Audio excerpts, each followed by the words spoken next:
Guys, I'm Henner, and this is my brother, Hidon. In August of 2013, Anthony Pettis and Benson Henderson met for the second time, but this time the stakes were much higher. And Showtime Pettis couldn't have sealed the deal in a more impressive fashion. This is Gracie Breakdown.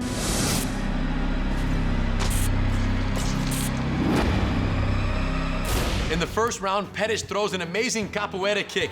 Unfortunately, it doesn't land. Correct. As a result, he ends up on the bottom of the guard, Henderson on top, putting great pressure as he always does. And Henderson, on top of the guard, calm as can be.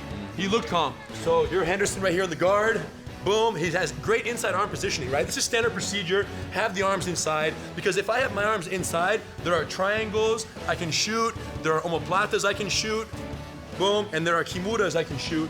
If the hands are outside, and if I'm inside, I can strike. You can strike, you can neck crank, you can pass the guard much more efficiently. What's the risk? If you're on the inside, the one submission that is still readily available for a person in Pettis' position is the armbar from the guard. And there was a point where Henderson went for the strike, and the weight was on this point. Yes. So he actually went, he hit the elbow strike, but there's so much weight on the arm that he spun. Boom!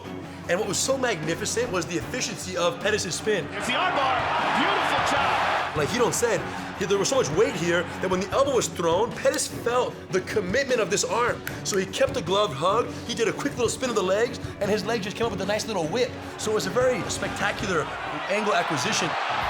Once he landed right here, this hand, immediately he goes for this. Boom. So right here, Pettis is keeping great tension, pushing Henderson away. And what Henderson does try to defend is very good. Henderson he bent his arm. He would have liked to bend it like this and like this. He couldn't though. Correct, it was already too extended. So he bent it to the north. But he's very comfortable on his back. Very dangerous guard. The north shoulder, if Henderson could have kept his arm bent north, it doesn't allow me to break the elbow because the joint is facilitated when I lift my hips, there's no actual damage. So the most magnificent part was when Pettis took this arm, and even though Henderson's arm was under it, Pettis took the arm and he took it to the south shoulder. That's when you can see the elbow joint right here, which is perfectly aligned to be broken. So it does matter whether the hand is here or here. Pettis knew that, he angled it south, and all the while keeping his legs tightly locked behind Henderson's shoulder so that this shoulder is on. If the legs aren't locked, sometimes this shoulder will kind of retract away and create space for the arm to come out. But when I do this, pull your arm out. He can't because the shoulder sandwich is so ridiculous right here.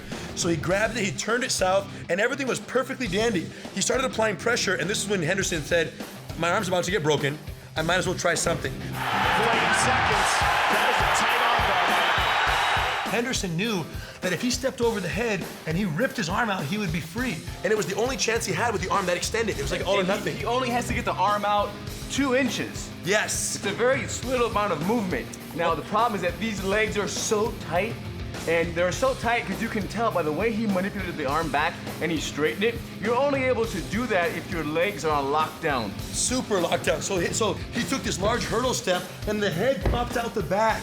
And now he's squeezing here. Boom. That is a tight armbar. He tapped. And it's all over. Anthony Pettis is the UFC lightweight champion of the world.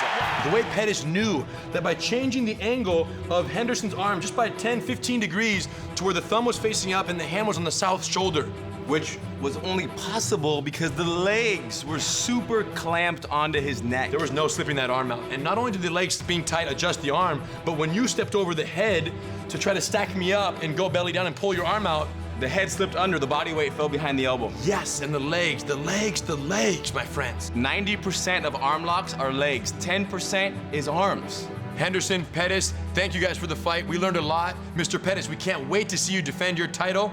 My name is Henner, this is Hidon, and thanks for watching.